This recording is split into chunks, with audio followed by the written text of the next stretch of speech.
നല്ലവനും നീതിമാനുമായ നമ്മുടെ ദൈവത്തിൻ്റെ അതിപരിശുദ്ധമായ നാമത്തിന് സ്തോത്രം, മഹത്വം ഉണ്ടാകട്ടെ. നമ്മെ സ്നേഹിച്ചവനും തൻ്റെ രക്തത്താൽ നമ്മുടെ പാപങ്ങളെ പോക്കിയവനും തൻ്റെ പിതാവായ ദൈവത്തിന് നമ്മെ രാജ്യവും പുരോഹിതന്മാരും ആക്കി തീർത്തവനുമായ നമ്മുടെ കർത്താവായ യേശുക്രിസ്തുവിൻ്റെ നാമത്തിലുള്ള സ്നേഹവും വന്ദനങ്ങളും ആദരവോടെ അറിയിക്കുന്നു. ഈ ആഴ്ചയുടെ ആരംഭ ദിവസം മുതൽ ഈ അവസാന ദിവസം വരെ കർത്താവ് നമ്മെ ഇമ്മാനുവേലിൻ്റെ വിസ്തൃതമേറിയ ചിറകടിയിൽ മറച്ചു. സ്തോത്രം. പത്രോസ് പറയും പോലെ അവൻ്റെ ദിവ്യശക്തി നമുക്ക് ജീവനും ഭക്തിക്കും വേണ്ടിയതൊക്കെയും പ്രദാനം ചെയ്തിരിക്കുന്നു. നമുക്ക് അവയാൽ വിലയേറിയതും അതിമഹത്വമായ വാഗ്ദത്തങ്ങളും നൽകപ്പെട്ടിരിക്കുന്നു. അതിനാൽ നാം ലോകത്തിൻ മോഹത്താലുള്ള നാശം വിട്ടൊഴിഞ്ഞ് ദിവ്യ സ്വഭാവത്തിന് കൂട്ടാളികളായി തീരുവാൻ ഇടവരട്ടെ. സ്തോത്രം. ആ പ്രാർത്ഥനയോടും ആ ഒരു ആശംസയോടും കൂടെ നമ്മൾ പഠിക്കുന്ന എബ്രായ ലേഖനം 2-ാമത്തെ അധ്യായം 1 തൊട്ട് 4 വരെയുള്ള വാക്യങ്ങളിലേക്ക് ശ്രദ്ധ തിരിക്കുകയാണ്. നമ്മളതിൻ്റെ 1ഉം 2ഉം വാക്യങ്ങളെ അല്പമായിട്ട് അപഗ്രഥിച്ചു. ഇപ്പോൾ നമ്മൾ 3ഉം 4ഉം വാക്യങ്ങളിലാണ്. ആ വാക്യങ്ങളിലേക്ക് നമ്മുടെ ശ്രദ്ധ വീണ്ടും കൊണ്ടുപോകാം. എന്നാൽ അത് 2-ാം വാക്യത്തിലാണ് തുടങ്ങുന്നത് എന്നതുകൊണ്ട് നമുക്ക് 2ഉം 3ഉം 4ഉം വാക്യങ്ങൾ വായിച്ചുകൊണ്ട് തുടരാം. ദൂതന്മാർ മുഖാന്തരം അരുളി ചെയ്ത വചനം സ്ഥിരമായിരിക്കുകയും ഓരോരോ ലംഘനത്തിനും അനുസരണക്കേടിനും ന്യായമായ പ്രതിഫലം ലയിക്കുകയും ചെയ്തുവെങ്കിൽ കർത്താവ് താൻ പറഞ്ഞു തുടങ്ങിയതും ദൈവം അടയാളങ്ങളാലും അത്ഭുതങ്ങളാലും വിവിധ വീര്യപ്രവൃത്തികളാലും തന്റെ ഇഷ്ടപ്രകാരം പരിശുദ്ധാത്മാവിനെ നൽകിക്കൊണ്ടും സാക്ഷി നിന്നതും കേട്ടവർ നമുക്ക് ഉറപ്പിച്ചു തന്നതുമായ ഇത്ര വലിയ രക്ഷ നാം ഗണ്യമാക്കാതെ പോയാൽ എങ്ങനെ തെറ്റി വഴിയും? ഇത്ര വലിയ രക്ഷ നാം ഗണ്യമാക്കാതെ പോയാൽ എങ്ങനെ തെറ്റി ഒഴിയും? ചോദ്യമാണെങ്കിലും ഉത്തരം അതിൽ തന്നെയുണ്ട്. ഇത്ര വലിയ രക്ഷ ഗണ്യമാക്കാതെ പോയാൽ ദൈവത്തിൻ്റെ ക്രോധത്തിൽ നിന്നും ശിക്ഷാവിധിയിൽ നിന്നും തെറ്റിയൊഴിയുവാൻ സാധ്യമല്ല എന്ന വസ്തുതയാണ് നമുക്കവിടെ നിന്നും ലഭിക്കുന്നത്. നാം കഴിഞ്ഞ ദിവസങ്ങളിൽ ഈ വാക്യങ്ങളിൽ നിന്ന് പല വിഷയങ്ങൾ എടുത്ത് പഠിച്ചു. പല വാക്കുകളുടെ അർത്ഥങ്ങളും പഠിച്ചു. പാപത്തോടനുബന്ധിച്ച 2 പ്രയോഗങ്ങൾ നാം 2-ാമത്തെ വാക്യത്തിൽ കണ്ടിരുന്നു: ലംഘനവും അനുസരണക്കേടും. അതിനോടനുബന്ധിച്ച് അകൃത്യം, അധർമ്മം, പാപം എന്നൊക്കെയുള്ള പദങ്ങളെയും നമ്മൾ പഠിച്ചു. ഏതായാലും മനഃപൂർവം നാം പാപം ചെയ്യുന്നവർ ആകരുത്. നമ്മുടെ പ്രകൃതത്തിൽ, നമ്മുടെ സ്വഭാവത്തിൽ പാപം ഉണ്ട്. കാരണം നാം പാപത്തിൽ ജനിച്ചവരാണ്. അതുകൊണ്ട്, അതായത് ആദാമ്യ പാരമ്പര്യത്തിൽ നമ്മൾ ഉള്ളവരായതുകൊണ്ട് നാം പാപപ്രകൃതത്തോടുകൂടെ തന്നെയാണ് ജനിക്കുന്നത്. അതുകൊണ്ട് പാപം ചെയ്യുവാനാണ് നമുക്ക് സ്വാഭാവികമായ പ്രവണത. There is a natural inclination to commit sins.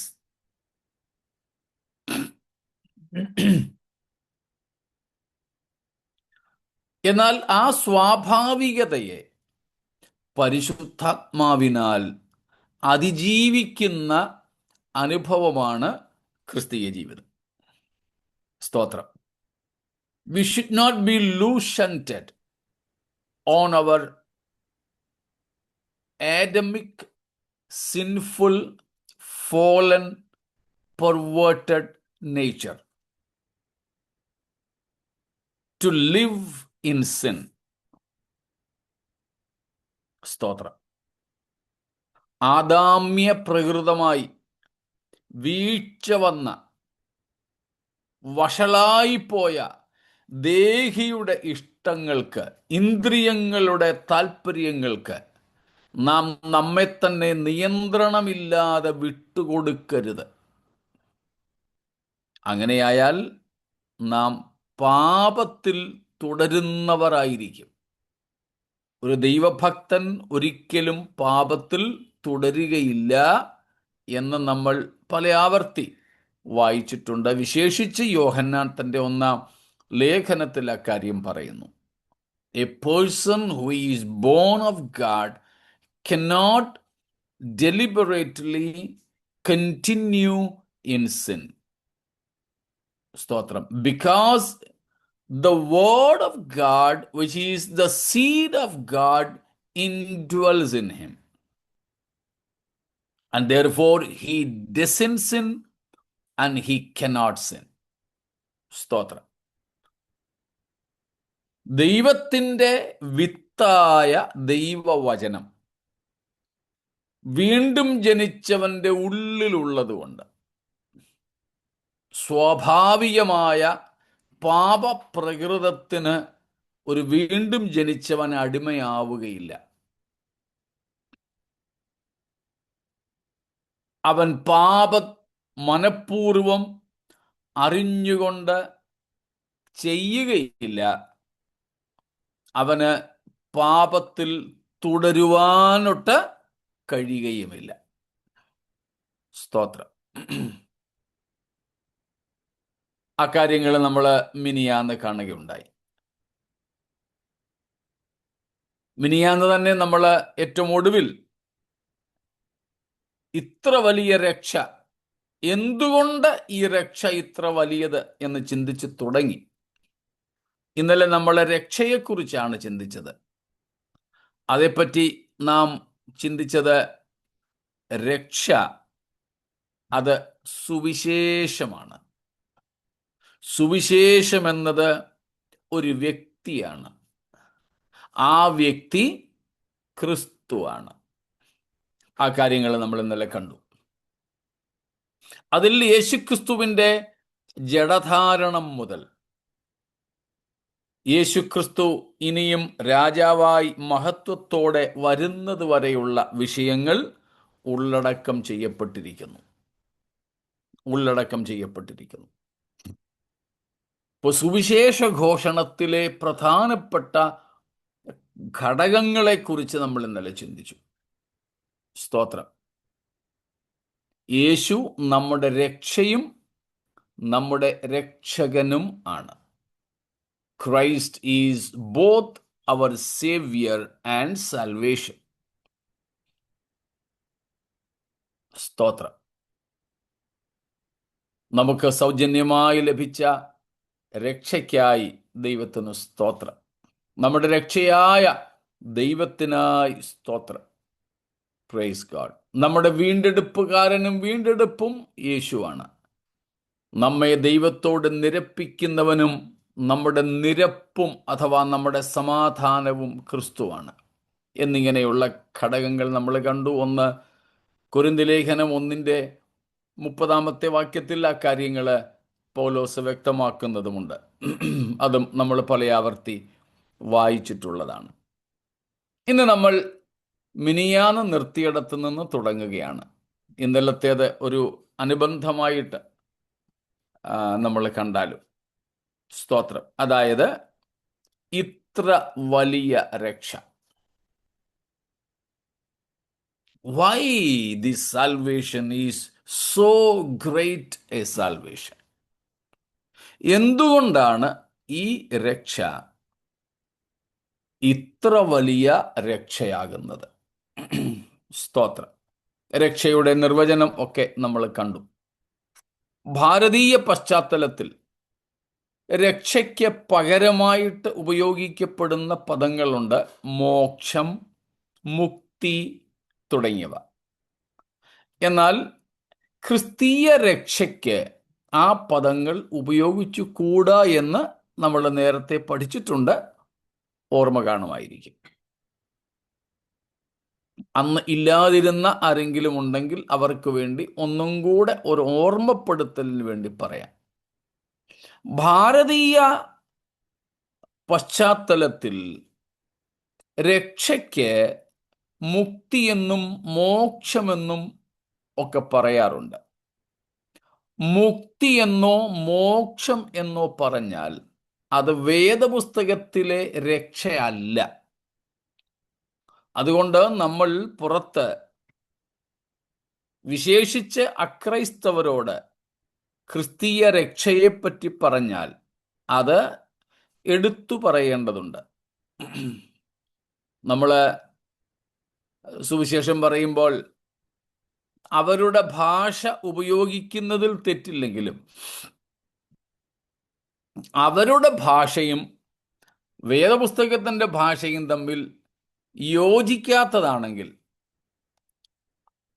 നമ്മുടെ വേദപുസ്തകത്തിൻ്റെ ഭാഷയെ അവരുടെ വൊക്കാബുലറി കൊണ്ട്, അവരുടെ വാക്കുകൾ കൊണ്ട് തിരുത്തരുത്. അവർക്ക്, കേൾക്കുന്നവർക്ക് അത് അവരറിയുന്നത് പോലെയേ ധരിക്കുവാൻ കഴിയൂ. ഭാരതീയ പശ്ചാത്തലത്തിൽ മുക്തി അഥവാ മോക്ഷം എന്നൊക്കെ പറഞ്ഞാൽ നമുക്കറിയാവുന്നതുപോലെ ജനന മരണ ചക്രത്തിൽ നിന്നുള്ള വിമോചനമാണ്. നമ്മുടെ ഭാരതീയ തത്വസംഹിതയിൽ എന്താണ്? ഒരു മനുഷ്യൻ മരിച്ചാൽ അവൻ്റെ ആത്മാവ് മറ്റൊരു ദേഹത്തിൽ കടന്നുകൂടുന്നു. അത് ജീവനുള്ള എന്തിൻ്റെയും ദേഹത്തിലാകാം. പശു, പക്ഷി, സസ്യലതാദികൾ, ഇഴജന്തുക്കൾ, ചെറിയ ചെറിയ പ്രാണികൾ എന്നിങ്ങനെ എന്തിൻ്റെയും രൂപത്തിൽ. പലരുടെയും മനസ്സിലാക്കലുകൾക്ക് അല്പസ്വല്പ വ്യത്യാസമുണ്ടെങ്കിലും ചില വിഭാഗക്കാർ, പ്രത്യേകിച്ച് നോർത്ത് ഇന്ത്യയിൽ, ഉത്തരേന്ത്യയിലുള്ളവർ കരുതുന്നത് 12 ദിവസം കഴിഞ്ഞ് 13ാമത്തെ ദിവസത്തോടുകൂടെയാണ് ഈ മരിച്ചുപോയവൻ്റെ അലഞ്ഞു തിരിഞ്ഞ് നടക്കുന്ന ആത്മാക്കൾ എവിടെയെങ്കിലും ഒന്ന് കൂടുപറ്റുന്നതെന്ന്. അതുകൊണ്ടാണ് മരണാനന്തര ചടങ്ങുകൾ 13 അടിയന്തരം ഇവിടെയൊക്കെ ഉള്ളത്. സ്ത്രീകൾക്കും പുരുഷന്മാർക്കും ഒക്കെ അല്പസ്വല്പം വ്യത്യാസങ്ങളുണ്ട്. എന്നാലും പൊതുവെ നമ്മുടെ നാട്ടിൽ 13 അല്ല 16 അടിയന്തരം എന്നാണ് പറയുന്നത്. അതിൻ്റെ ചുവട് പിടിച്ചാണോ എന്ന് എനിക്കറിയില്ല. ക്രിസ്ത്യാനികൾക്കിടയിലും 41 ഉണ്ടാകാറുണ്ട്, ഒരാണ്ട് ആഘോഷിക്കാറുണ്ട്. ഏതായാലും ഭാരത പശ്ചാത്തലത്തിൽ ഈ 13 16 ഒക്കെ ആചരിക്കുന്നതിൻ്റെ അർത്ഥം അന്നാണ് ഈ മരിച്ചുപോയ ആളിൻ്റെ ആത്മാവ് മറ്റേതെങ്കിലും ഒരു ദേഹത്തിൽ, ഒരു ദേഹിയിൽ കൂടുപറ്റുന്നത്. അതുവരെ ആ ബന്ധുക്കൾക്ക്, ആ വീട്ടുകാർക്ക് പുറത്തോട്ടെങ്ങും പോകാനോ ദൂരയാത്ര ചെയ്യാനോ ഒന്നും അനുവാദമില്ല. ഞങ്ങളുടെ ചർച്ചിലെ തന്നെ ഒരു സഹോദരൻ്റെ പിതാവ് കഴിഞ്ഞ ദിവസങ്ങളിൽ മരിച്ച കാര്യം ഞാൻ പറഞ്ഞിരുന്നല്ലോ. ഈ പറഞ്ഞതുപോലെ ഈ 12 ദിവസങ്ങൾ അവിടെ നിന്നും പുറത്തു പോകാൻ പാടില്ല. സോപ്പിട്ട് കുളിക്കാൻ പാടില്ല. തുണി കഴുകാൻ പാടില്ല. ആദ്യത്തെ ചില ദിവസങ്ങൾ വീട്ടിൽ തീ കത്തിക്കാൻ പാടില്ല, ഭക്ഷണം ഉണ്ടാക്കാൻ പാടില്ല, മത്സ്യമാംസാദികൾ ഉപയോഗിക്കാൻ പാടില്ല. ഇങ്ങനെയൊക്കെയുള്ള ഒത്തിരി നിയമങ്ങൾ. എന്നാൽ 13 അടിയന്തരത്തിന് ഇതെല്ലാം ആകാം. ഇതാണ് അവരുടെ വിശ്വാസം. അപ്പോൾ ഭാരതീയ പശ്ചാത്തലത്തിൽ മുക്തിയെന്നോ മോക്ഷമെന്നോ പറഞ്ഞാൽ എന്താണ്? മരണശേഷം മരിച്ചവന്റെ ആത്മാവ് മറ്റൊരു ദേഹത്തിൽ കയറിക്കൂടുന്നു. അത് ഇങ്ങനെ ചിലപ്പോൾ നൂറ്റാണ്ടുകളോ സഹസ്രാബ്ദങ്ങളോ ആയിട്ട് തുടരുന്നു. നൂറുകണക്കിനോ ചിലപ്പോൾ ആയിരക്കണക്കിനോ വർഷങ്ങൾ തുടരുന്നു.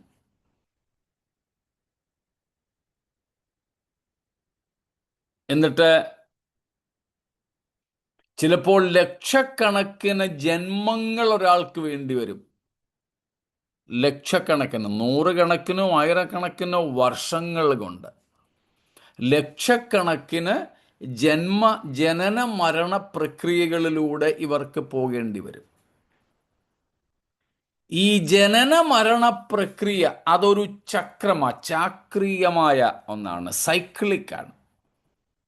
ഈ സൈക്കിളിൽ നിന്ന്, ഈ ചക്രത്തിൽ നിന്ന്, ജനന മരണ ചക്രത്തിൽ നിന്ന് ചിലപ്പോൾ ലക്ഷക്കണക്കിന് ജനന മരണങ്ങൾക്ക് ശേഷം ആള് തെറ്റി ഒഴിയും, അതിൽ നിന്ന് പുറത്തു വരും. അതിൽ നിന്ന് പുറത്തു വരുന്നതിനെയാണ് മുക്തി. പിന്നെ മരിച്ചാൽ ആള് വേറെ ഒരു ജന്മം കൊള്ളുന്നില്ല, പിന്നെ ബ്രഹ്മാവിൽ ലയിച്ചു ചേരുന്നു, പരബ്രഹ്മത്തിൽ ലയിച്ചു ചേരുന്നു. ലയിച്ചു ചേർന്നിട്ട് ഈ ആള്, ഈ വ്യക്തി ഇല്ലാതെയാകുന്നു, ഡിസോൾവിങ്.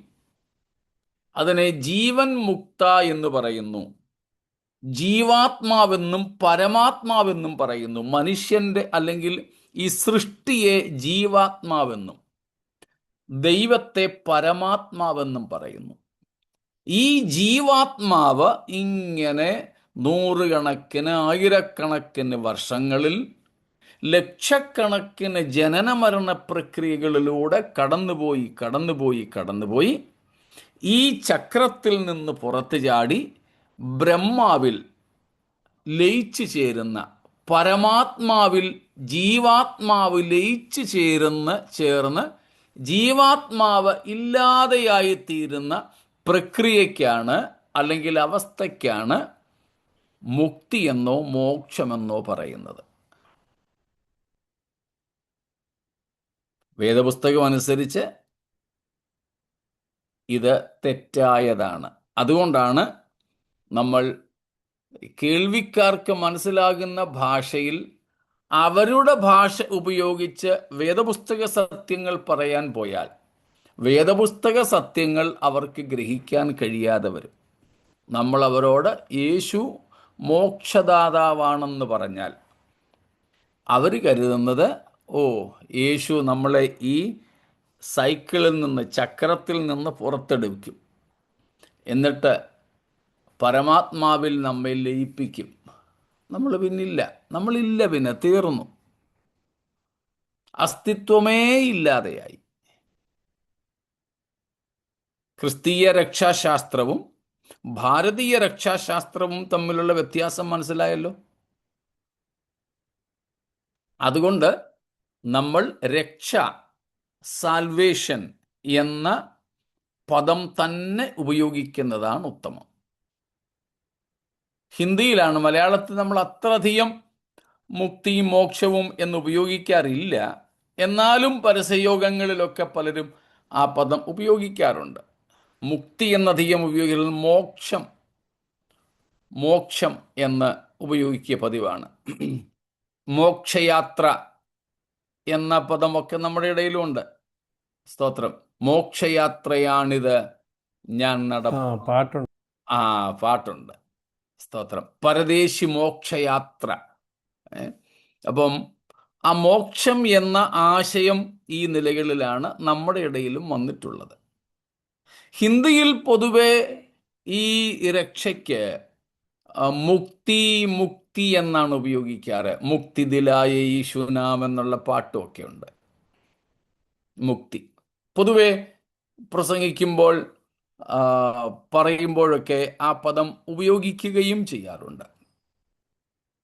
എന്നാൽ ഹിന്ദിയിൽ വേദപുസ്തക ഭാഷ ഉദ്ധാർ എന്നാണ്. ഉദ്ധാർ. മലയാളത്തിൽ ഉദ്ധാരണം, രക്ഷ എന്ന അർത്ഥത്തിലാണ്. അപ്പോൾ നമ്മളിപ്പോൾ ചിന്തിക്കുന്നത്, എബ്രായ ലേഖനകർത്താവ് പറഞ്ഞിരിക്കുന്നു, ഇത്ര വലിയ രക്ഷ. സ്തോത്രം. അപ്പൊ രക്ഷയുടെ അർത്ഥം എന്തല്ല എന്ന് നമ്മൾ ഇന്ന് കണ്ടു.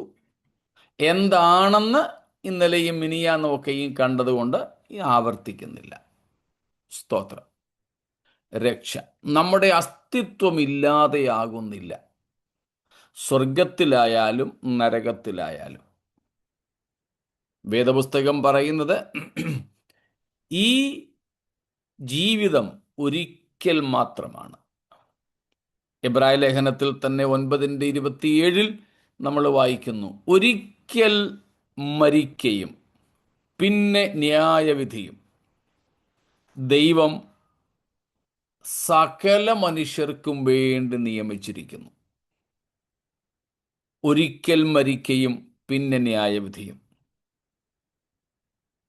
സ്തോത്രം. മുമ്പ് ഞാൻ പറഞ്ഞിട്ടുള്ളതുപോലെ, പണ്ട് നാട്ടിലൊക്കെ ഉണ്ടായിരുന്ന സമയത്ത് ഞങ്ങളിങ്ങനെ പരസ്യയോഗങ്ങൾക്ക് പോവുകയും പിന്നെ വഴിയിലൂടെ പോകുമ്പോൾ ചിലപ്പോൾ ഞങ്ങൾ 2-3 പേരൊക്കെ കാണുള്ളൂ. എന്നാലും ശരി, ഞങ്ങൾ കൂട്ടം കൂടി മുദ്രാവാക്യം വിളിക്കുകയൊക്കെ ചെയ്യുമായിരുന്നു. അതിൽ മുദ്രാവാക്യം, ഇന്ന് ആ മുദ്രാവാക്യങ്ങൾ അങ്ങനെ കേൾക്കാറില്ല. അതിലൊരു മുദ്രാവാക്യം ഞാൻ പറഞ്ഞിട്ടുണ്ട് ഇവിടെ, എങ്കിലും ആവർത്തിക്കുക. പട്ടുപുതച്ചു വസിച്ചാലും മരിച്ചു പോമെന്നോർത്തോണം, മരിച്ച ശേഷം ന്യായവിധി ഉടനെ ഉണ്ടെന്നോർത്തോണം. ഇങ്ങനെ വിളിച്ചു പറഞ്ഞു പോകുമായിരുന്നു. യേശുക്രിസ്തു പാപികളെ രക്ഷിക്കുന്നു, യേശുക്രിസ്തു രോഗികളെ സൗഖ്യമാക്കുന്നു, യേശുക്രിസ്തു രാജാവായി വീണ്ടും വരുന്നു, അവനെ എതിരേൽപ്പാൻ ഒരുങ്ങിക്കൊള്ളുക എന്നൊക്കെ ആവേശത്തോടെ മുദ്രാവാക്യം വിളിക്കാറുണ്ടായിരുന്നു. ആ കൂട്ടത്തിൽ ഒരു മുദ്രാവാക്യമാണിത്, പട്ടുപുതച്ചു വസിച്ചാലും മരിച്ചു പോകും എന്നോർത്തോണം, മരിച്ച ശേഷം ന്യായവിധി ഉടനെ ഉണ്ടെന്നോർത്തോണം. ഈ ആത്മഹത്യയൊക്കെ ചെയ്യുന്നവരും പാവങ്ങൾ മരണത്തോടുകൂടെ എല്ലാം തീരും, രക്ഷപ്പെടാമെന്നും പറഞ്ഞ അവർ ചെയ്യുന്നത്. പക്ഷേ മരണത്താൽ കഥ കഴിയുന്നില്ല. അതിനുശേഷമാണ് അവസാനിക്കാത്ത യുഗായുഗങ്ങളുടെ ജീവിതം.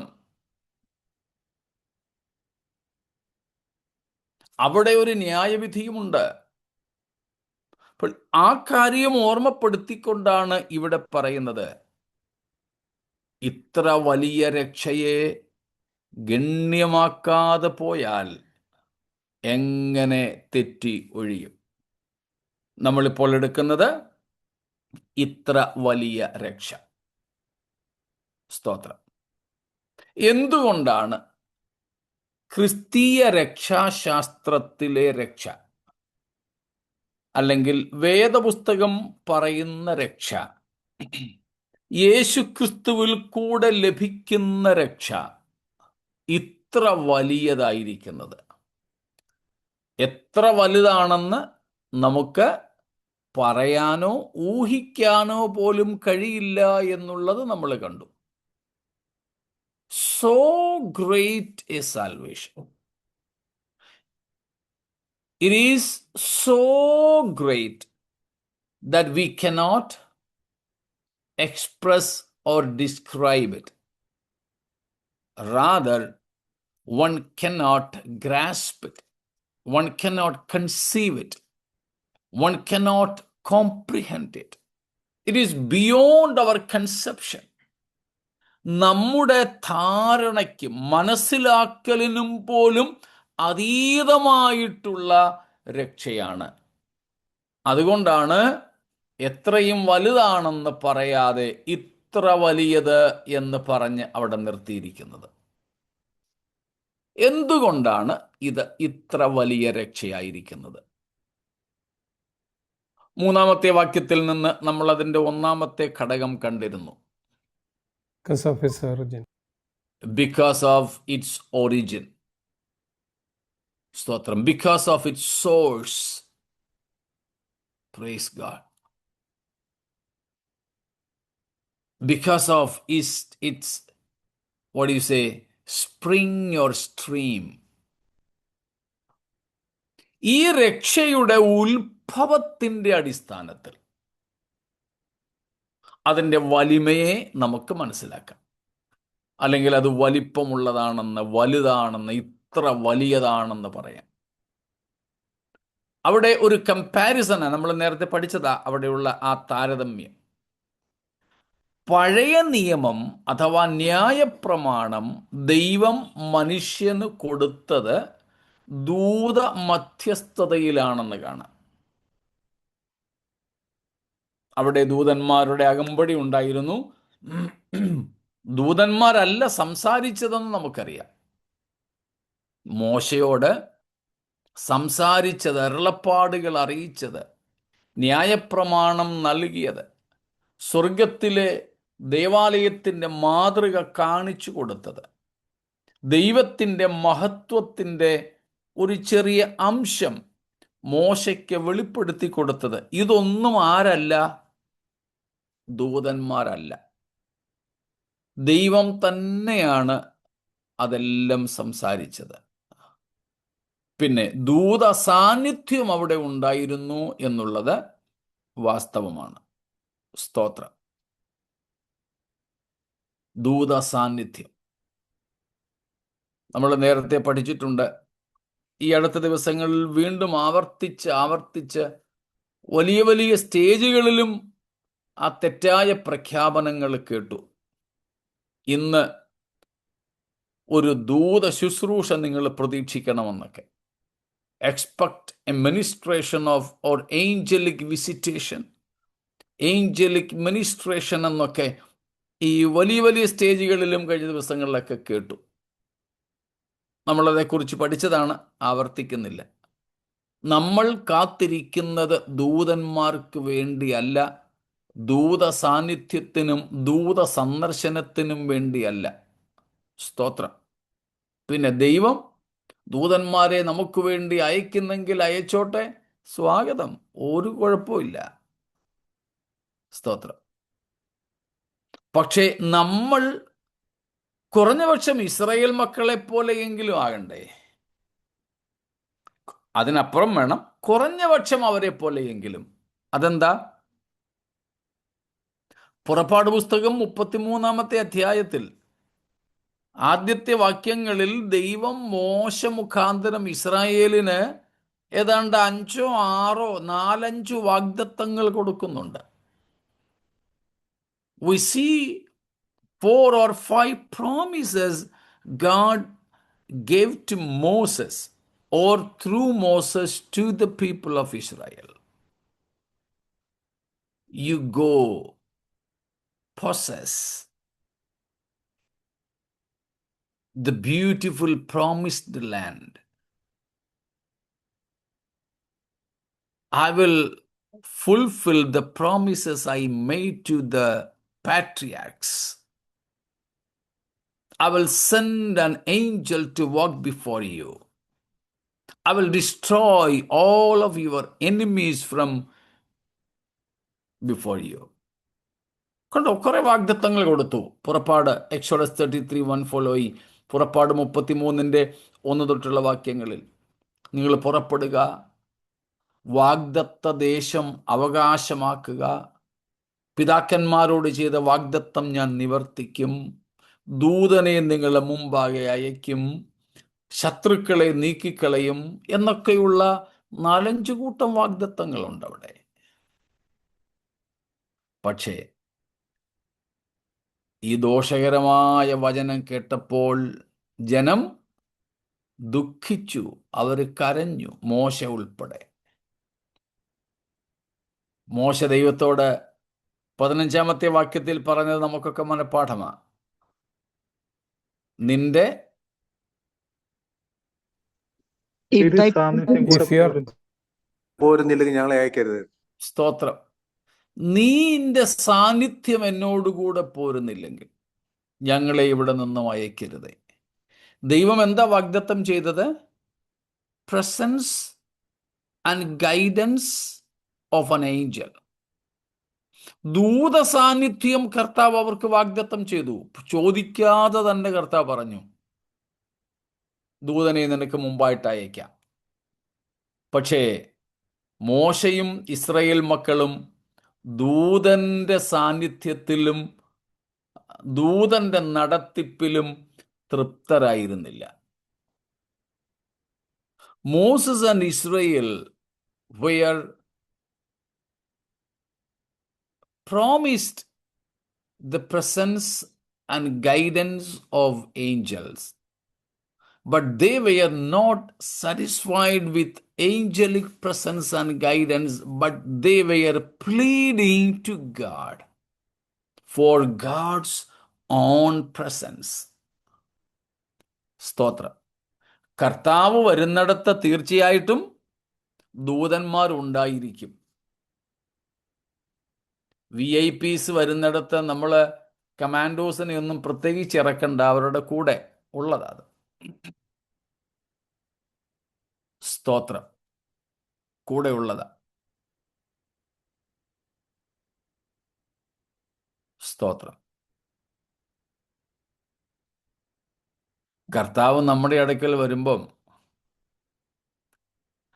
സ്വർഗം കാലിയായിരിക്കുന്നൊന്നും ആരും ചിന്തിക്കരുത്. കഴിഞ്ഞ ദിവസവും ഞാൻ അങ്ങനത്തെ ഒരു സന്ദേശം കേട്ടു, അതുകൊണ്ട് ഞാനൊന്ന് എടുത്തു പറയുക. ഇല്ല കേട്ടോ, നമ്മുടെ ദൈവം സർവവ്യാപിയാണ്. അവർ ഗാഡ് ഈസ് ഒംനി പ്രസന്റ്. സ്തോത്രം. അത് ഈ വൈഫൈ പോലൊന്നും അല്ല. ചിലർ പറയാറുണ്ട് God is like wifi, password ഇട്ട് കൊടുത്താൽ നിങ്ങൾക്ക് കിട്ടുമെന്ന്. പക്ഷേ റൗട്ടറിൻ്റെ അടുത്തിരിക്കുകയാണെങ്കിൽ അത് കൂടുതൽ അനുഭവിക്കാം. അകലം കൂടുന്തോറും അതിൻ്റെ റേഞ്ച് വിട്ടുപോകുന്തോറും അത് കിട്ടാതിരിക്കും. ഇല്ല, ദൈവം ഇതുപോലെ അല്ല കേട്ടോ, ഇതുപോലല്ല, വൈഫൈ പോലെയല്ല. വൈഫൈ ചിലയിടത്ത് കുറവും ചിലയിടത്ത് കൂടുതലും കിട്ടും. ദൈവം അങ്ങനെയല്ല. സർവവ്യാപി ആയതുകൊണ്ട് എല്ലായിടത്തും ഒരുപോലെ തൻ്റെ സാന്നിധ്യം ഉണ്ട്. സ്തോത്രം. ഒരുപോലെ സാന്നിധ്യമുണ്ട്. അതുകൊണ്ട് നമ്മുടെ ഇടയിലേക്ക് നമ്മുടെ കർത്താവ് വന്നു എന്ന് പറഞ്ഞാൽ സ്വർഗത്തിലെ സിംഹാസനം അവിടെ കാലിയാക്കിയിട്ട് ഇങ്ങോട്ട് വരുമെന്നല്ല. ഈ ആവേശം കയറി വിളിച്ചു പറയുന്നതാ പ്രസംഗങ്ങളിൽ പലത് അബദ്ധങ്ങളായി തീരാറുണ്ട്. സംഭവിക്കരുത്. വളരെ സൂക്ഷ്മതയോടെ, വെറുതെ ആവേശത്തിൽ കയറിയൊന്നും പറയരുത്. പണ്ട് ഇതേ കാര്യം ഞാൻ പറഞ്ഞത് ഒരു വലിയ സഭാ നേതാവ് ഒരിക്കൽ അവരുടെ ജനറൽ കൺവെൻഷനിൽ വെച്ച് പറഞ്ഞ കാര്യമായിരുന്നു. ഇപ്പം ഞാൻ പറഞ്ഞത് ഈ കഴിഞ്ഞ ദിവസങ്ങളിൽ ഞാൻ കേട്ട ഒരു കാര്യമാണ്. എവിടെ ആരാന്നും ഞാൻ പറയത്തില്ല.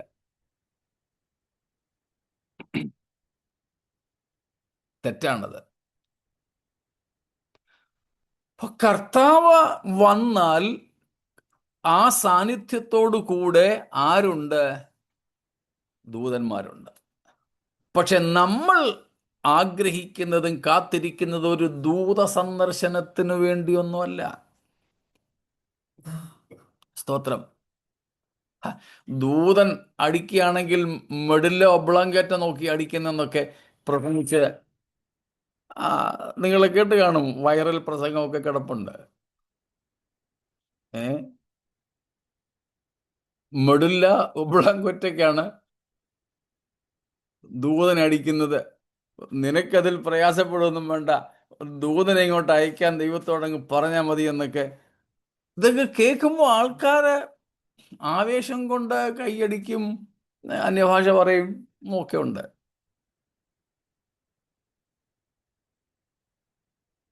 പ്രിയരെ, സ്തോത്രം. നമ്മൾ ദൈവം ദൂതൻ അടിക്കേണ്ടിടത്താണെങ്കിൽ തമ്പുരാൻ വിട്ട് അടിച്ചോളൂന്നേ. പത്രോസോ യാക്കോബോ യോഹന്നാനോ മറ്റപ്പോസ്തലന്മാരോ ആദിമസഭയോ വല്ലതും പ്രാർത്ഥിച്ചിട്ടാണോ ഹെരോദാവിനെ അടിച്ചത്? അല്ല. അടിക്കേണ്ടിടത്ത് തമ്പുരാൻ ചെയ്തോളൂ അത്. നമുക്കതിനു വേണ്ടി പ്രാർത്ഥിക്കാൻ പോലും വ്യവസ്ഥയില്ല. സ്തോത്രം. ഇപ്പൊ ദൂത സാന്നിധ്യമല്ല. പഴയ നിയമത്തിൽ എബ്രായർ 2:2 നമ്മൾ കണ്ടു, ദൂതന്മാർ മുഖാന്തരം അരുളി ചെയ്ത വചനം. അവിടെ ദൂതന്മാർ സത്യത്തിൽ അരുളി ചെയ്തിട്ടില്ല.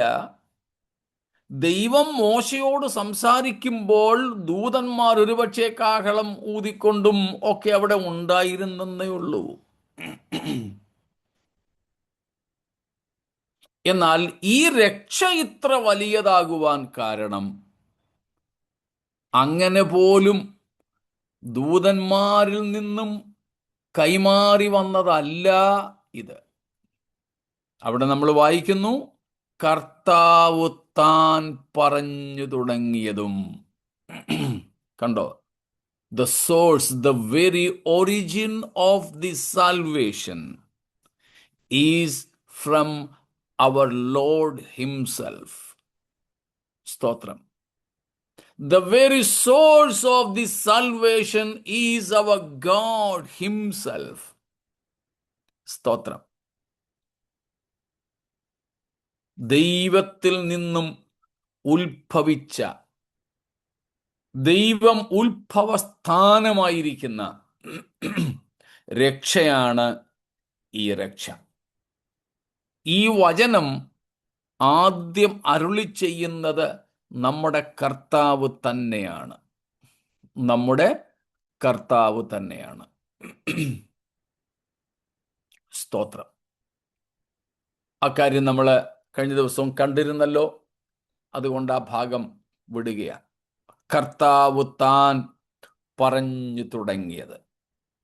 സ്തോത്രം. നമ്മുടെ രക്ഷയുടെ തുടക്കം നമ്മുടെ കർത്താവിൽ നിന്ന് തന്നെയാണ്. അതിൻ്റെ ഉത്ഭവം വേറെ ഒരു സ്രോതസ്സിൽ നിന്നുമല്ല. സ്തോത്രം. അപ്പൊ ദൈവത്തിൽ നിന്ന് ഉത്ഭവമുള്ളതെല്ലാം, സ്തോത്രം, നമുക്ക് ഗ്രഹിക്കുവാൻ കഴിയുന്നതിനും അതീതമായി വലുതായിരിക്കുന്നു. അവിടെ വലുതെന്ന് പറഞ്ഞത് സൈസ് കൊണ്ട്, വലിപ്പം കൊണ്ട് മാത്രമല്ല, അതിൻ്റെ മഹത്വമാണ് അവിടുത്തെ പ്രധാന വിഷയം. ഇത്ര വലിയ രക്ഷ എന്ന് പറഞ്ഞാൽ സൈസിൽ വലുതാണ് എന്നല്ല, ആകാരത്തിൽ അളവിൽ വലുതാണെന്നല്ല. അതുണ്ടവിടെ. പക്ഷെ അതിനേക്കാൾ അവിടുത്തെ അർത്ഥം എന്താണ്? മഹത്വത്തിൽ, മാജസ്റ്റിക്,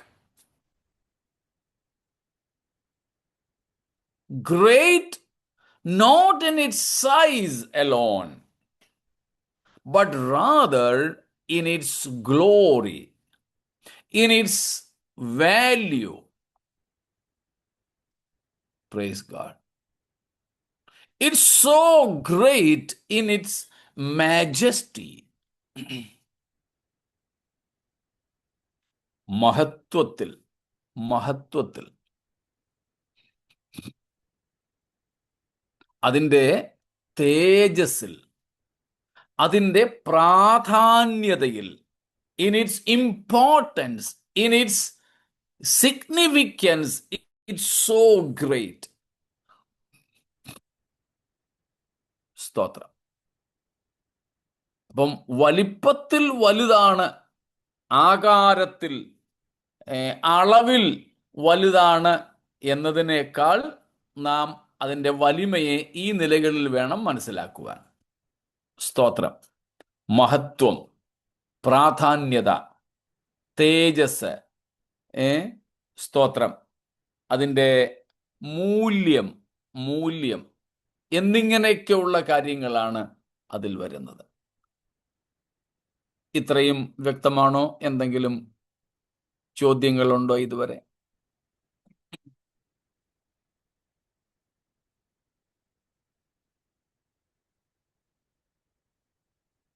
സ്തോത്രം. ഒന്നുമില്ലെന്ന് കരുതട്ടെ.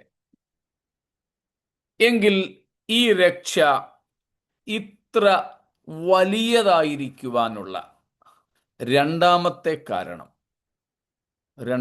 കാരണം സ്തോത്രം,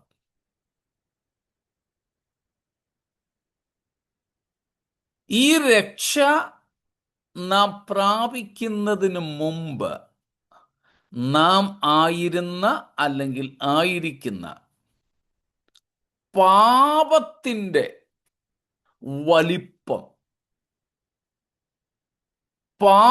നാം ആയിരുന്ന പാപം അതിഗംഭീരം, അതിഗൗരവം,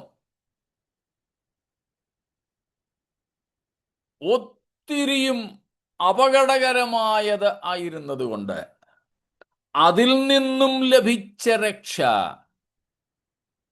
ആനുപാതികമായി വലുതാണ്.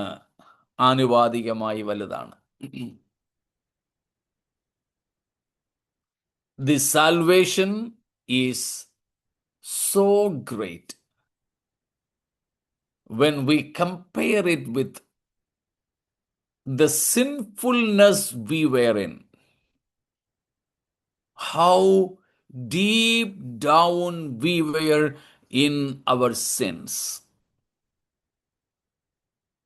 How worst was the sinful nature we were in. How destructive was this sin. Accordingly, the salvation we get is so great.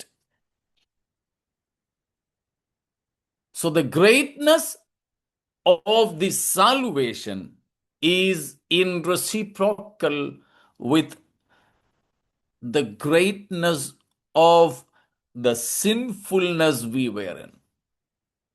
നമ്മൾ ആണ്ടുകിടന്നിരുന്ന പാപത്തിൻ്റെ വലിപ്പം, പാപത്തിൻ്റെ താഴ്ച, പാപത്തിൻ്റെ നാശം എത്ര വലുതായിരുന്നുവോ അതിന് ആനുപാതികമായിട്ടാണ് ഈ രക്ഷയും വലുതായിരിക്കുന്നത്. സ്തോത്രം. നമ്മൾ റോമാലേഖനം 5-ാം അധ്യായത്തിൻ്റെ അവസാനത്തിലും 6-ാം അധ്യായത്തിൻ്റെ തുടക്കത്തിലുമായിട്ട് വായിക്കുന്നു, പാപം പെരുകിയിടത്ത്, ബാക്കി പറഞ്ഞാട്ടോ, അല്ലെങ്കിൽ വായിച്ചോളൂ, വായിക്കുകയോ പറയൂ. കൃപയും അത്യന്തം പെരുകി. കൃപയും അത്യന്തം പെരുകി. കണ്ടോ, പാപത്തിൻ്റെ വലിപ്പത്തിനനുസരിച്ച് കൃപയുടെ വലിപ്പവും കൂടി, പാപത്തിൻ്റെ വലിപ്പത്തിനനുസരിച്ച് രക്ഷയും വലുതായിക്കൊണ്ടിരുന്നു. സ്തോത്രം. Praise God. ഇത് ഇത്ര വലിയ രക്ഷയായിരിക്കുന്നതിനുള്ള രണ്ടാമത്തെ കാരണം, നാം ആയിരുന്ന പാപം എത്ര വലുതായിരുന്നു. കടുംചുവപ്പായിരുന്ന പാപം, രക്താംബരം പോലെ ഇരുന്ന പാപം. സ്തോത്രം. വളരെ ഗൗരവതരമായിരുന്ന പാപം, വളരെ ഹീനമായിരുന്ന പാപം. ആ പാപത്തിൻ്റെ ആഴത്തിനനുസരിച്ച് രക്ഷയുടെ ശ്രേഷ്ഠതയും വെളിപ്പെടുകയാണ്. സ്തോത്രം. നമ്മളായിരുന്ന പാപത്തിൻ്റെ കാഴ്ച ഉണ്ടാകാത്തിടത്തോളം രക്ഷയുടെ കാഴ്ച അസാധ്യമാണ്. സ്തോത്രം.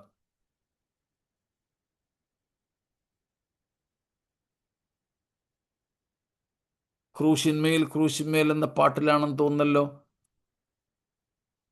പാപത്തിൻ കാഴ്ച നീ കാണുക എന്നൊരു ലൈൻ ഉണ്ടല്ലേ.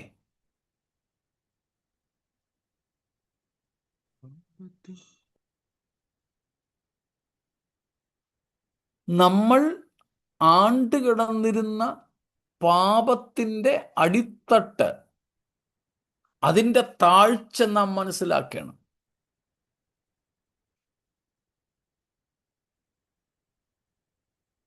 മുടിയൻ പുത്രൻ എന്ന് നമ്മൾ വിളിക്കുന്ന ആ ഇളയ പുത്രൻ എപ്പോഴാ അവൻ്റെ അപ്പൻ്റെ ഭവനത്തെക്കുറിച്ച് ഓർത്തതും അതിൻ്റെ ശ്രേഷ്ഠത മനസ്സിലാക്കിയതും? അവൻ അന്നേരമായിരുന്ന നീചമായ അവസ്ഥയുടെ ഹീനത മനസ്സിലാക്കിയപ്പോഴാ. സ്തോത്രം. അതിനാ നമ്മുടെ നാട്ടിൽ പറയുന്നത് ചോറുണ്ണാത്ത ഉണ്ണിയെ അരിവെക്കാത്ത വീട്ടിൽ കൊണ്ടു നിർത്തണമെന്ന്. ആത്മാവേ പാപത്തിൻ കാഴ്ച നീ കാണുക, ദൈവത്തിൻ പുത്ര നീ ശാപത്തിൽ ആയല്ലോ.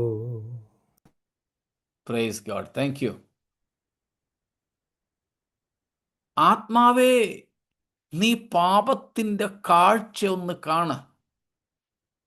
അത് നമ്മൾ ആയിരുന്ന പാപത്തിൻ്റെ തീവ്രത മനസ്സിലാകാത്തിടത്തോളം കാലം നമുക്ക് ലഭിച്ച രക്ഷയുടെ ശ്രേഷ്ഠതയും നമുക്ക് മനസ്സിലാകില്ല. സ്തോത്രം.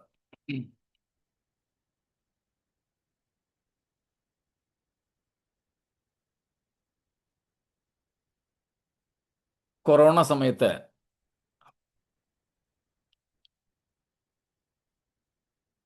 ഗൾഫിൽ നിന്ന് ഒരു ഭാര്യയും ഭർത്താവും ഞങ്ങളുടെ അടുക്കൽ വന്നു.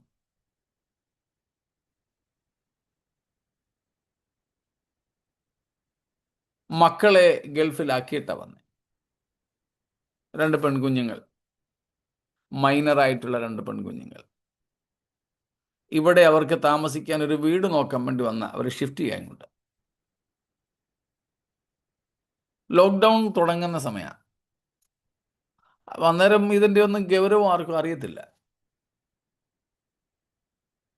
ലോക്ക്ഡൗൺ എന്താണെന്ന് പോലും നമുക്ക് അന്നേരം ഒന്നും മനസ്സിലായില്ല. ആ വാക്കൊക്കെ അറിയാമെങ്കിലും സംഭവം എന്താ, അതിൻ്റെ തീവ്രത എന്തോ ഒരു പിടുത്തമില്ല. ഏതായാലും വന്നു, കണ്ടു, കാര്യങ്ങളൊക്കെ ക്രമപ്പെട്ടു. അവർ പോകുന്ന അന്ന് റിട്ടേൺ ടിക്കറ്റൊക്കെ എടുത്തോണ്ടാണ് വന്നത്. പോകുന്ന അന്ന് ഏതായാലും ഒരു വീട് കണ്ടു, എഗ്രിമെൻ്റ് ഒക്കെ എഴുതി അന്ന് അവർ കയറിപ്പോയി. നാച്ചുറൽ. വന്നു, കണ്ടു, റിട്ടേൺ ടിക്കറ്റ് എടുത്തുകൊണ്ട് വന്നു, ആ ഫ്ലൈറ്റിന് കയറി അവർ തിരിച്ചു പോയി. പ്രത്യേകിച്ചൊന്നും തോന്നിയില്ല. പക്ഷേ പിന്നീട് അറിയുന്നത് that was the last flight flew from India. ഇന്ത്യയിൽ നിന്ന് ആ രാജ്യത്തിലേക്കുള്ള അവസാനത്തെ ഫ്ലൈറ്റ് ആയിരുന്നു അതെന്ന്. അത് ഏതെങ്കിലും കാരണവശാൽ മിസ്സായിരുന്നെങ്കിൽ അടുത്ത ചില മാസങ്ങൾ അവരിവിടെയും, മൈനർ പെൺകുഞ്ഞുങ്ങൾ ഒറ്റയ്ക്ക് അവിടെ. എന്തോ ഒരു പ്രയാസമായിരുന്നേനെ. അതുപോലെ എൻ്റെ അനന്തരത്തിൽ ഉൾപ്പെടെ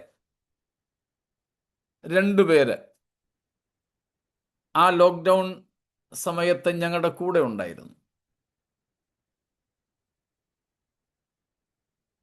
ഏതായാലും അവർ 2 പേരെയും കൂടെ അന്നേരം കിട്ടിയ ഒരു ട്രെയിനിന് കയറ്റി നാട്ടിലേക്ക് അയച്ചു. ഈ പറഞ്ഞതുപോലെ പിന്നീട് അറിയുന്നു അത് ഇവിടെ നിന്നും പോയ അവസാനത്തെ ട്രെയിനായിരുന്നു. അതുകൊണ്ട് അവരവരുടെ വീടുകളിൽ ചെന്ന് അപ്പനോടും അമ്മയോടും ഒക്കെ കൂടെ ലോക്ക്ഡൗൺ മുഴുവനും സ്വസ്ഥമായിട്ട് ചെലവഴിച്ചു. അപ്പോൾ ആ ഒരു വിമോചനത്തിൻ്റെ, വിടുതലിൻ്റെ ശ്രേഷ്ഠത എപ്പോഴാണ് മനസ്സിലാകുന്നേ? ഇത് ലാസ്റ്റ് ഫ്ലൈറ്റ് ആയിരുന്നു. ഇതിന് ശേഷം പിന്നെ ഒരു ഫ്ലൈറ്റ് പോയില്ല. ഇതിന് ശേഷം വേറെ ഒരു വണ്ടി ഇല്ലായിരുന്നു. ഇത് അവസാനത്തെ ട്രിപ്പായിരുന്നു. ഇല്ലെങ്കിൽ കുടുങ്ങിപ്പോയേനേയും പെട്ടുപോയേനേയും എന്നൊക്കെ ഉള്ളത് മനസ്സിലാക്കുമ്പോഴാണ് ആ പോയ യാത്രയുടെ, ആ കിട്ടിയ വണ്ടിയുടെ ഒക്കെ ശ്രേഷ്ഠത മനസ്സിലാകുന്നത്. പ്രിയരെ, നമുക്കുള്ളൊരു കുഴപ്പം,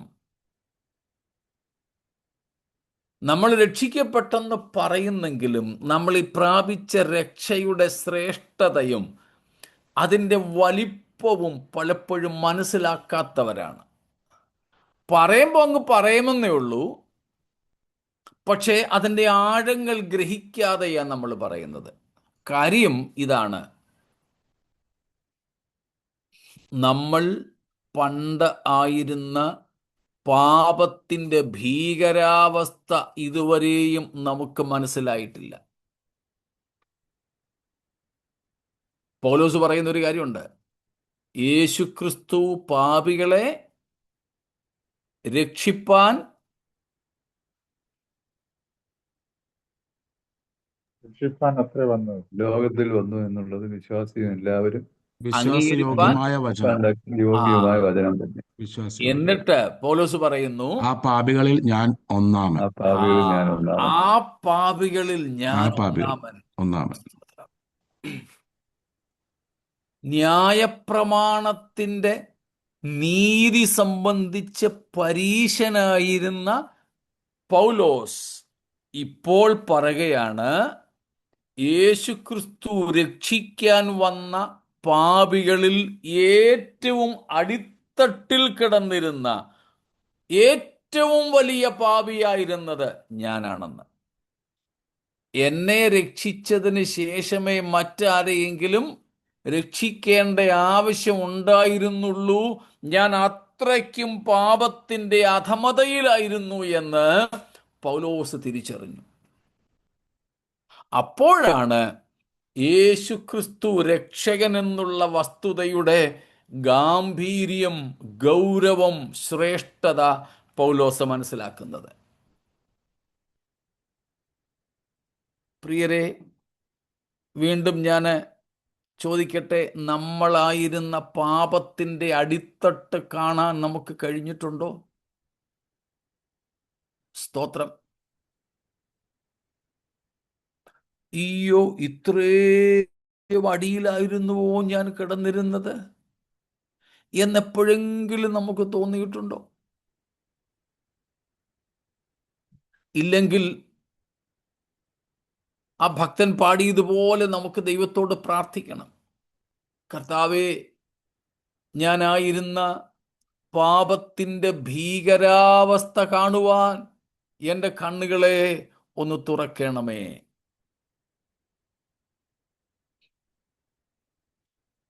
സ്തോത്രം. ഞങ്ങളുടെ ചർച്ചിൽ ചിലർ പുതുതായിട്ട് വരുന്നുണ്ട്. ഞങ്ങൾ അവർക്ക് വേണ്ടി നിരന്തരം പ്രാർത്ഥിക്കുന്ന ഒരു പ്രാർത്ഥന: കർത്താവേ, ഇവരായിരിക്കുന്ന പാപത്തിൻ്റെ അവസ്ഥയെക്കുറിച്ച് ഇവർക്കൊരു ബോധ്യം കൊടുക്കണമെന്ന.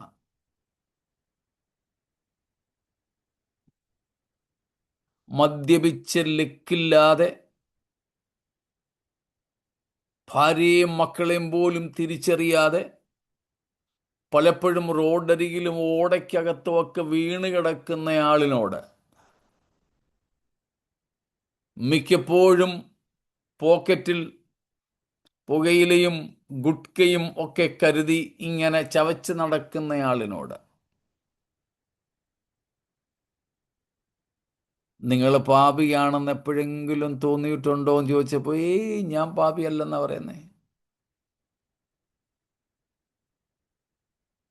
ഞാൻ പാപിയല്ല എന്ന് എനിക്ക് തോന്നുന്നിടത്തോളം കാലം എനിക്കൊരു രക്ഷകന്റെ ആവശ്യമുണ്ടെന്നോ രക്ഷയുടെ ആവശ്യമുണ്ടെന്നോ എനിക്ക് തോന്നില്ല.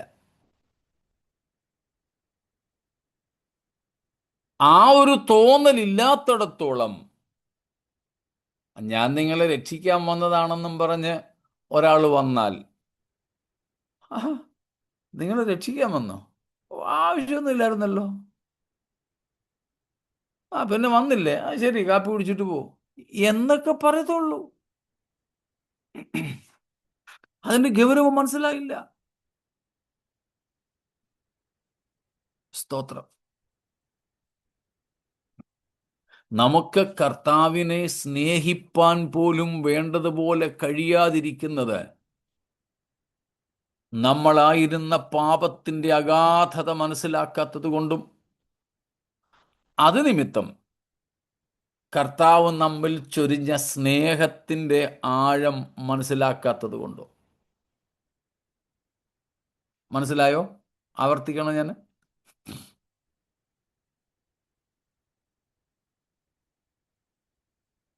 നമുക്ക് കർത്താവിനെ നമ്മൾ എങ്ങനെയാ, എന്ത് അനുപാതത്തിലാ ദൈവത്തെ സ്നേഹിക്കുന്നത്?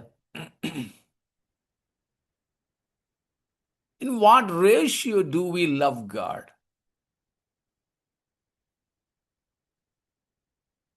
We cannot love God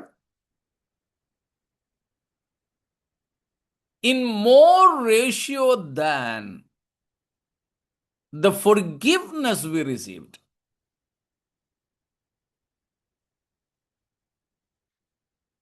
ഞാൻ ഈ പറയുന്നത് ലൂക്കോസ് 7-ാം അധ്യായം ആധാരമാക്കിക്കൊണ്ട.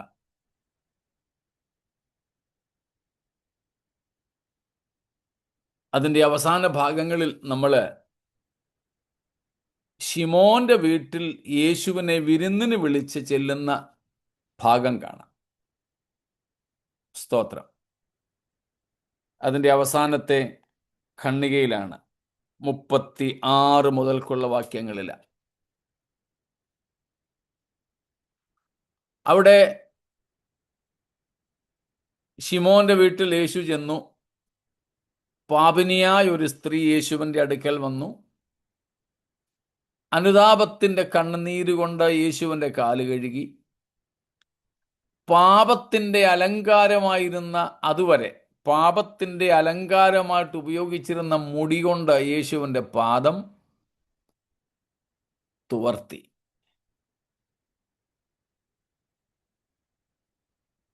പാപത്തിന്റെ ചുംബനങ്ങൾക്ക് വേണ്ടി ഉപയോഗിച്ചിരുന്ന അവളുടെ ചുണ്ടുകൾ യേശുവിൻ്റെ പാദങ്ങളിൽ അവൾ സമർപ്പിച്ചു.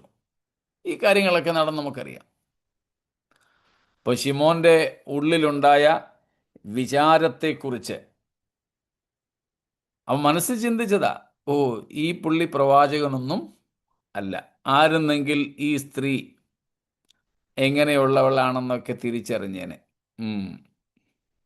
യേശു ശിമോന്റെ ഉള്ളിലെ ചിന്തകൾ തിരിച്ചറിഞ്ഞിട്ട് അവനോട് ചോദിച്ച ചോദ്യമുണ്ട്. സ്തോത്രം. അതിൻ്റെ 40 മുതൽക്കുള്ള വാക്യങ്ങളിലാണ് നാം കാണുന്നത്. ഒരു കടങ്കഥ പോലെയാണ് കർത്താവ് ചോദിച്ചത്. സ്തോത്രം. 41-ാമത്തെ വാക്യം. കടം കൊടുക്കുന്ന ഒരുത്തന് 2 കടക്കാർ ഉണ്ടായിരുന്നു. ഒരുത്തൻ 500 വെള്ളിക്കാശും മറ്റവൻ 50 വെള്ളിക്കാശും കൊടുക്കുവാനുണ്ടായിരുന്നു. 42 കൂടെ. വീട്ടുവാൻ അവർക്ക് വക ഇല്ലായ്കയാൽ അവൻ ഇരുവർക്കും ഇളച്ചു കൊടുത്തു. എന്നാൽ അവരിൽ ആര് അവനെ അധികം സ്നേഹിക്കും? കർത്താവിൻ്റെ ചോദ്യ. ശിമോൻ കൃത്യമായ ഉത്തരം പറഞ്ഞു. അടുത്ത വാക്യം. അധികം ഇളച്ചു കിട്ടിയവൻ എന്ന് ഞാൻ ഊഹിക്കുന്നു എന്ന് ശിമോൻ പറഞ്ഞു. അവൻ അവനോട്, നീ വിധിച്ചത് ശരിയെന്ന് പറഞ്ഞു. ഇനിയുമാണ് യേശുക്രിസ്തുവിന്റെ നമ്മൾ പറഞ്ഞ പ്രസ്താവന. അടുത്ത വാക്യം വായിച്ചാട്ടെ.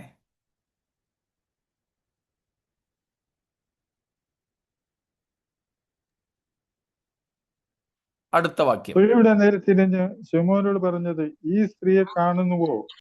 ഞാൻ നിന്റെ വീട്ടിൽ വന്നു, നീ എന്റെ കാലിന് വെള്ളം തന്നില്ല. ഇവളോ കണ്ണീർ കൊണ്ട് എന്റെ കാൽ നനച്ചു, തലമുടി കൊണ്ട് തുടച്ചു. നീ ഇനി എനിക്ക് ചുംബനം തന്നില്ല. അങ്ങനെ ഇങ്ങോട്ട് വന്നിട്ട് 47-ാം വാക്യം വായിച്ചു. ആകയാൽ ആകയാൽ ഇവളുടെ ഇവളുടെ അധിക ഇവളുടെ ആകയാൽ ഇവളുടെ അനേകമായ പാപങ്ങൾ മോചിച്ചിരിക്കുന്നു എന്ന് ഞാൻ നിന്നോട് പറയുന്നു. മൊത്തം വായിച്ചു 47 വാക്യം. അവൾ അവൾ വളരെ വളരെ സ്നേഹിച്ചുവല്ലോ. സ്നേഹിച്ചുവല്ലോ. അല്പം മോചിച്ച് കിട്ടിയവൻ അല്പം സ്നേഹിക്കുന്നു. ഇതാണ് ഞാൻ പറഞ്ഞത്. കർത്താവിനെ നാം സ്നേഹിക്കുന്നത് എന്തിൻ്റെ അനുപാതത്തിലാണ്? നമുക്ക് ലഭിച്ച പാപക്ഷമയുടെ അനുപാതത്തിലാണ്. നമുക്ക് ലഭിച്ച പാപക്ഷമയെ വലുതായി കാണണമെങ്കിൽ നമ്മളായിരുന്ന പാപത്തിൻ്റെ ആഴങ്ങൾ ഗ്രഹിക്കാൻ നമുക്ക് സാധിക്കണം. അപ്പോൾ നമുക്ക് ലഭിച്ച രക്ഷ ഇത്ര വലിയ രക്ഷയാകുന്നത് എന്തുകൊണ്ടാണ്? നമ്മൾ ഈ രക്ഷ കൂടാതെ ഇരുന്നപ്പോൾ കിടന്നിരുന്ന പാപത്തിൻ്റെ അടിത്തട്ട്, പാപത്തിൻ്റെ വിസ്തൃതി, പാപത്തിൻ്റെ ഭീകരത, തീവ്രത അത് വലുതായിരുന്നതുകൊണ്ടാണ്. ഇത്ര വലിയ പാപത്തിൽ നിന്ന്, അതിൻ്റെ ശിക്ഷാവിധിയിൽ നിന്ന് കർത്താവ് നമ്മെ വിമോചിപ്പിച്ചല്ലോ. ദൈവത്തിന് സ്തോത്രം. Praise God. അപ്പോൾ ഈ രക്ഷ ഇത്ര വലിയ രക്ഷയായിരിക്കുവാനുള്ള 2 കാരണങ്ങൾ നമ്മൾ കണ്ടു. സ്തോത്രം.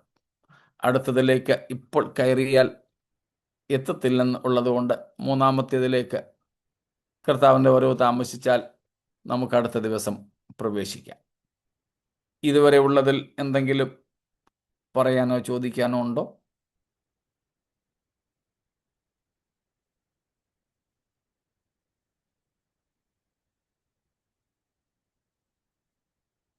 ചിലർ കരുതുന്നത്, ചിലരൊക്കെ സാക്ഷ്യം പറയുമ്പം പറയുമല്ലോ, ഞാൻ ചെയ്യാത്ത പാപമൊന്നുമില്ല, ഞാൻ ഇന്നതുപോലെ ചെയ്തു, ഇത്രയും വയസ്സ് തുടങ്ങി. ചിലപ്പോൾ നമ്മൾ വിചാരിക്കും ആ പുള്ളിക്ക് ഒത്തിരി പാപങ്ങൾ ക്ഷമിക്കപ്പെട്ടിരിക്കുന്നു. വേണ്ട, ഇതൊന്നുമില്ലാതെ വെറും യാതൊരു അങ്ങനെയുള്ള തെറ്റുകളും ചെയ്യാതെ ജീവിച്ചവനും ദൈവസന്നിധിയിൽ ആര് തന്നെയായിരുന്നു? പാപി. അവനും എന്തായിരുന്നു സ്വാഭാവികമായി അവകാശമായിട്ട് കിട്ടേണ്ടത്? നരകം. സ്തോത്രം. അങ്ങനെയെങ്കിൽ നമ്മൾ പ്രത്യേകിച്ച് പട്ടികയിൽപ്പെട്ട പാപങ്ങളൊന്നും സാധാരണ ഈ സാക്ഷ്യം പറയുന്ന വീരന്മാരെ പോലെ ചെയ്തില്ലെങ്കിലും നാം ആദാമിൻ്റെ കുടുംബത്തിൽ പിറന്നവർ എന്ന നിലയിൽ, സ്തോത്രം, പാപികളായിരുന്നു.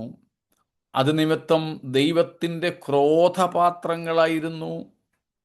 അത് നിമിത്തം നമ്മൾ നിത്യ നരകത്തിന് അർഹരായിരുന്നു. നാം അത് മനസ്സിലാക്കുമ്പോഴാണ് ഈ രക്ഷ എത്ര വലിയതാണെന്ന് മനസ്സിലാകുന്നത്.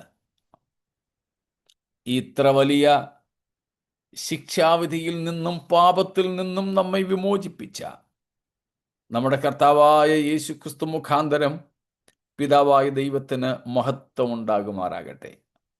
ഇത്ര വലിയ രക്ഷയെ നമ്മൾ ഗണ്യമാക്കാതെ, ശിക്ഷാവിധിക്ക് അർഹരായി തീരാതെ, കർത്താവിനോട് കൂടെയുള്ള നിത്യതയ്ക്കായി ഈ വചനങ്ങളാൽ ദൈവം നമ്മെ അനുഗ്രഹിക്കുമാറാകട്ടെ.